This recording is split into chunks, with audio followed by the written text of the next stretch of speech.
The anniversary party glows with practiced perfection, warm gold lights reflecting off crystal chandeliers, laughter floating through the air like harmless music.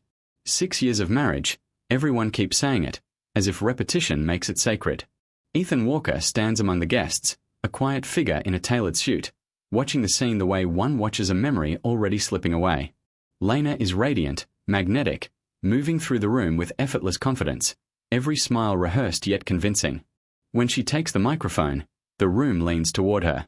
6 years of marriage, she announces, and applause erupts, champagne glasses raised high. Then Ethan stands. His movement alone silences the crowd. His voice is calm, steady, devastating. And 3 months. The words land like broken glass on marble. Conversations die mid-breath. Faces turn. Lena freezes, her smile cracking just enough to expose panic beneath. No shouting. No drama.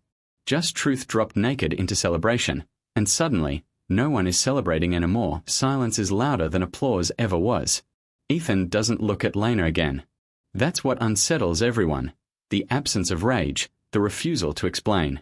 Guests exchange uneasy glances, replaying the moment in their heads like a glitch they can't rewind. Someone coughs. Someone else laughs nervously, hoping this is a joke they didn't understand. Lena's fingers tighten around the microphone. Her breath stutters, eyes darting across the room as if searching for a lifeline. This was supposed to be her night, her proof that everything was perfect. Instead, the word 3 echoes in her mind like a countdown. Ethan walks away through the stunned crowd, each step deliberate, controlled. People part instinctively, sensing they're witnessing something intimate and irreversible. Whispers bloom behind him, questions, theories, half-formed accusations, but none of them matter. The damage is already done. Truth doesn't need witnesses to hurt. The cold night air hits Ethan like a slap, sharp and honest. Inside, the party fractures into rumors.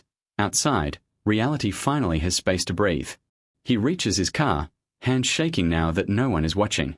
Streetlights smear across the windshield as he sits behind the wheel, shoulders finally sagging under the weight he carried inside with such discipline. His phone buzzes, missed calls already piling up, but he ignores them. 3 months. 90 days of silence, lies, revisions of the past he thought he knew. He grips the steering wheel until his knuckles ache, jaw tight, eyes burning but refusing tears. This wasn't revenge. It was release. A truth spoken once so he wouldn't have to keep swallowing it. In the stillness, his voice cracks into the empty car, barely louder than breath. I gave you everything, and you still rewrote the truth. The engine hums softly, the only witness left. Ethan Walker grew up in a quiet, ordinary home where love was supposed to be permanent, until it wasn't. His father left without drama, without explanation, just an empty chair at dinner and a door that never opened again. Ethan watched his mother rebuild herself brick by brick, carrying both grief and responsibility, and somewhere in that silence he made a vow, I will never be the man who leaves. That promise shaped him. He became dependable, patient, almost invisible in his sacrifices. When he met Lena in college, her ambition dazzled him. She was sharp, beautiful, always planning 5 steps ahead, while he was content being the steady ground beneath her. He believed love meant showing up, even when it was hard, even when it hurt. He didn't realize then that his fear of abandonment was quietly teaching him to accept imbalance, to confuse loyalty with silence, endurance with devotion. Marriage didn't change the roles, it sharpened them. Ethan became the stabilizer, steady income, emotional reassurance, the man who remembered dates and smoothed conflicts. Lena became the face, polished, connected, admired. At parties, people gravitated toward her. Ethan hovered nearby, proud but increasingly unseen. Red flags appeared quietly, disguised as ambition. Late nights became routine. Her phone never left her hand, screen always angled away. When Ethan asked questions, Lena smiled and called it stress, career pressure, just a phase. He believed her because believing was easier than confronting. His flaw wasn't blindness, it was avoidance. Ethan equated confrontation with abandonment, and silence with safety. Each ignored doubt layered another brick between them. He told himself this was marriage, compromise, patience, trust. But slowly, intimacy thinned.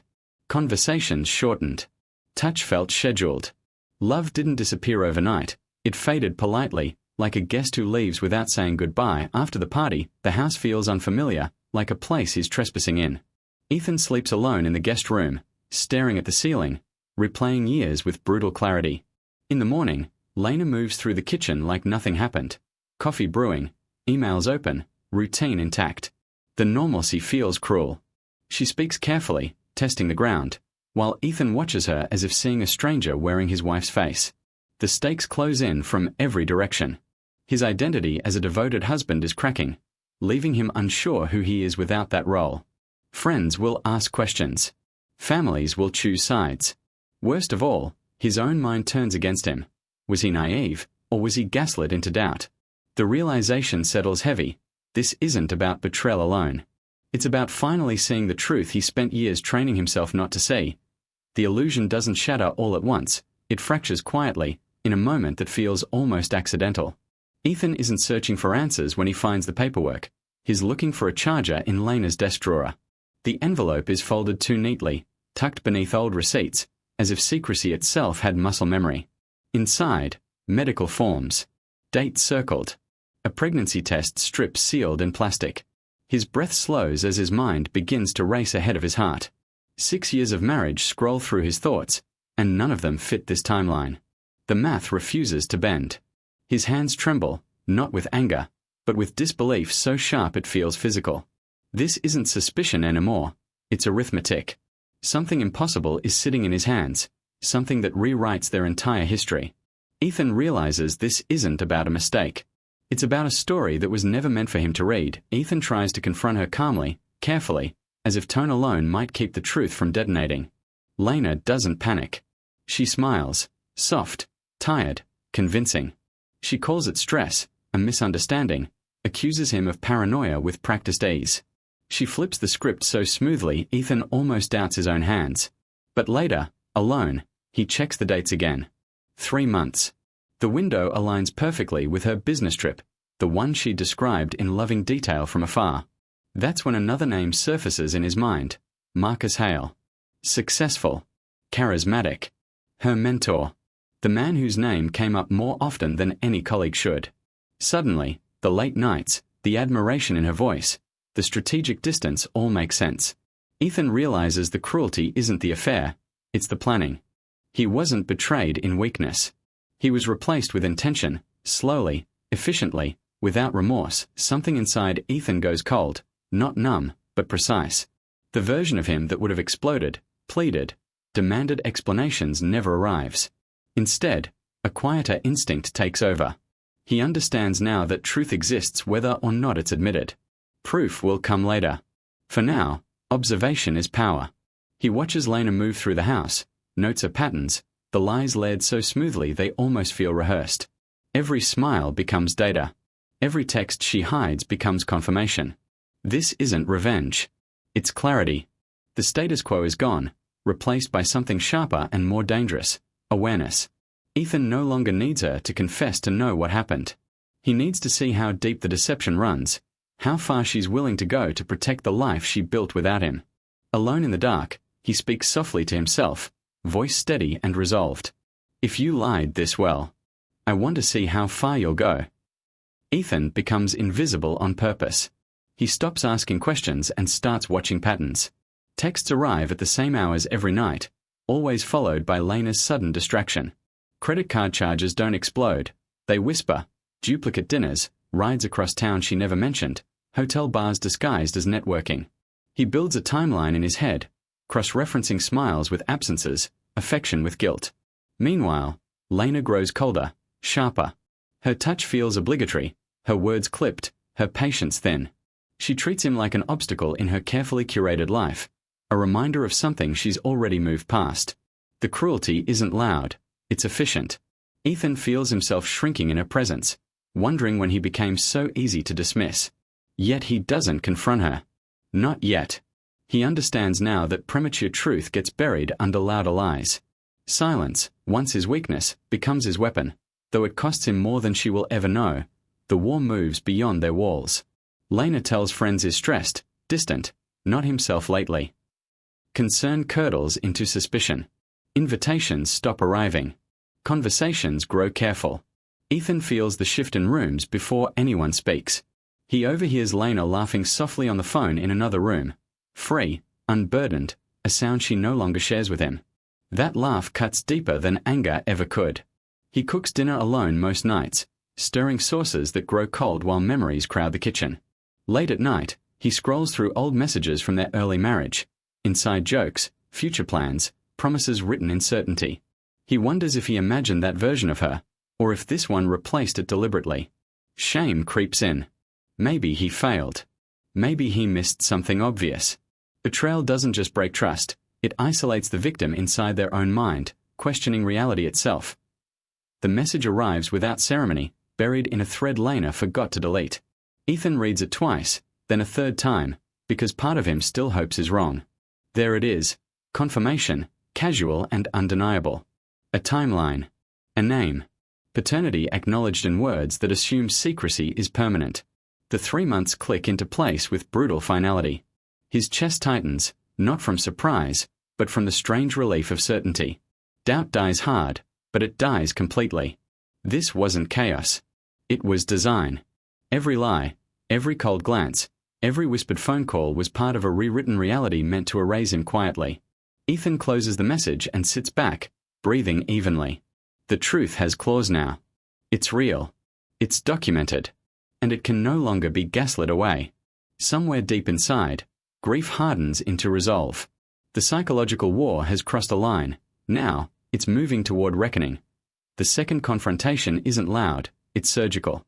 This time, it happens in a legal conference room during a mediated family and corporate settlement, where calm is expected and decorum is mandatory. Lena arrives composed, confident, assuming control by default. Ethan arrives prepared. When he speaks, it isn't emotional, it's chronological. Dates, locations, messages, financial overlaps. Each fact lands with the weight of inevitability. He doesn't accuse, he demonstrates. People shift in their seats as the narrative they believed begins to collapse. This isn't a private argument or a messy confession. It's a public unmasking. Ethan lays out the pattern of lies, the gaslighting, the subtle emotional erosion that made him doubt his own sanity. The room grows colder with every detail. Lena's smile tightens, then falters. She realizes too late that this isn't about winning. It's about exposure. And exposure, once begun, doesn't stop at dignity, it consumes it. When Lena speaks, the mask finally fractures. Anger flashes first, sharp, defensive, raw. Then denial, then blame, flung outward in desperate arcs. She accuses Ethan of control, of obsession, of pushing her away. But the room no longer belongs to her version of reality. The twist arrives quietly, almost cruelly. Marcus never planned to stay. Emails and messages reveal his detachment, his careful distance from responsibility. The mentor offered attention, not commitment. Lena gambled her marriage on a fantasy that was never real. The realization hits her harder than the exposure. She didn't trade safety for love, she traded it for illusion. Her composure collapses as she understands what she's lost. Reputation, trust, family, all surrendered for a man who never intended to choose her. For the first time, the power dynamic flips completely. Lena isn't the architect anymore. She's the consequence. Ethan doesn't raise his voice. He doesn't gloat. His strength lies in his stillness. When he speaks again, the room listens, not out of fear, but clarity. He explains what betrayal really was, stripping it of drama and reducing it to truth. It wasn't the affair alone. It was the rewriting of history, the slow erasure of his place in her life, the deliberate manipulation that made him feel unstable for noticing reality. He meets her eyes, unflinching, and delivers the line that settles like a verdict. You didn't cheat on me. You erased me. Silence follows, not awkward, not confused, but absolute. In that moment, Ethan regains something more valuable than revenge, authorship of his own story. He walks away unshaken, leaving behind a room full of witnesses and a woman forced, at last, to face the truth she tried to bury. The divorce doesn't unfold like a battlefield, it moves like a closing chapter written with restraint. Ethan refuses the temptation to punish. He doesn't leak messages, doesn't weaponize humiliation, doesn't demand blood for blood. In meetings with lawyers, his voice stays even, his goal simple: fairness, closure, distance. This choice confuses people who expect vengeance, but Ethan understands something deeper. Revenge would keep him tied to a story that already cost him too much. Lena, stripped of narrative control, faces the consequences without Ethan's interference. Friends grow quiet. Invitations vanish. Her professional network, once fueled by image and confidence, begins to fracture under whispered truths. Ethan watches none of it closely. He's done monitoring her life. The power he claims now isn't dominance, it's detachment. By choosing dignity, he steps out of the chaos she created and refuses to let the end of his marriage define the beginning of his future. Healing begins without spectacle. Ethan starts therapy, not to fix himself, but to finally listen to himself. He learns how silence became survival, how endurance disguised fear, how love should never require self-erasure. New routines replace old habits. Morning walks, honest conversations, evenings without waiting for someone else to come home. He reconnects with friends he drifted from, this time without performing stability. The smallest changes feel revolutionary. He sleeps through the night. He eats without the knot in his chest. He speaks the truth without rehearsing it first. Saying no longer feels like betrayal. It feels like alignment. Slowly, self-worth returns, not as confidence, but as calm. Ethan realizes he isn't rebuilding a life he lost. He's building one he never had permission to imagine. There's grief, yes, but it no longer controls him. It informs him, sharpens him, and then steps aside. Lena's consequences arrive without drama. Career doors close politely, friendships cool into distance, isolation settles heavy. Ethan doesn't celebrate it. He barely witnesses it. His victories are quieter and far more durable. He wakes up without dread. He trusts his instincts again. He no longer needs to prove his pain to make it real. The betrayal once screamed. Healing only whispers, but its strength lasts. In moments of stillness, Ethan recognizes the transformation. He isn't hardened, he's clarified. He knows now that love without truth is performance, and endurance without boundaries is self-betrayal. The story doesn't end with triumph over someone else. It ends with presence, being fully himself without apology. As life moves forward, imperfect but honest, Ethan carries one final truth with him. Healing doesn't announce itself. It shows up in peace, in choice, in the quiet certainty that no one gets to erase him again. Months pass, not loudly, not triumphantly, but with the gentle rhythm of ordinary days. Ethan now lives in a modest apartment where nothing echoes with old arguments or unfinished conversations. The space is simple, neutral walls, second-hand furniture, light that comes in honestly through uncovered windows.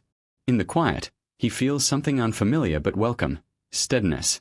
This is not the calm of denial, but of acceptance earned slowly.